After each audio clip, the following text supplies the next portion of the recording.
Warren Buffett, Steve Job, Alexander the Great, இப்போ ஜுன்ஜுன்வாலான்னு சொல்லி ஷேர் மார்க்கெட்ல 13,000 கோடிக்கு சொந்தக்கார். அவர் சாகும்போது சொல்றாரு, my worst investment is my health. I would recommend you all to invest most in health அப்படின்னு சொல்லிட்டு செத்து விட்டார். 13,000 கோடிக்கு அதிபதி. ஸ்டீவ் ஜாப், வர்த்தக உலகத்திலே பல கோடிகளை குவித்து விட்டேன், நான் ஒரு உலக பணக்காரன், ஆனால் மருத்துவமனையிலே இன்றுதான் நான் உணர்கிறேன் என்னிடம் இருக்கின்ற பணம், என்னுடைய புகழ் அத்துணையும் என்னுடைய மோசமான உடல்நிலைக்கு முன்னால் செல்லா காசாகிவிட்டது. அந்த மருத்துவ உபகரணங்களின் சத்தம் மட்டுமே எனக்கு கேட்கிறது. என்னுடைய உடல் வலியை என்னால் தாங்க முடியவில்லை.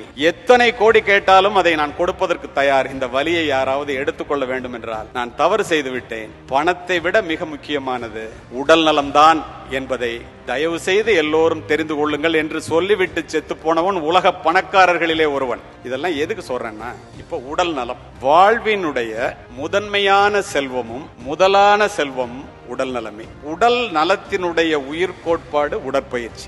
ஒரு மனிதன் மனதை மட்டும் வளர்த்து கொண்டு உடலை வளர்க்காமலோ, உடலை மட்டும் வளர்த்து கொண்டு மனதை வளர்க்காமலோ இருந்தால் நண்பர்களே, அது ஒரு நிறைவேறாத வெற்றியாகத்தான் இருக்கும். ஒரு மனிதன் ஆளும் வளரணும், அறிவும் வளரணும், அதுதான்டா உலகம். பட்டுக்கோட கல்யாணம் சொல்லிட்டு போயிட்டாரு. அப்போ நம்ம இந்த உடலை வளர்த்துக்கணும் அப்படின்னா என்னது?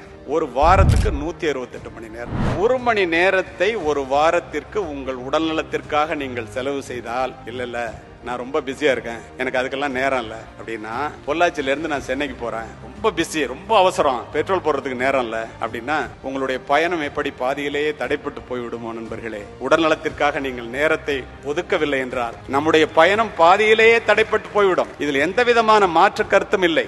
இதை புரிந்து கொள்ள வேண்டியது நாம் தான்.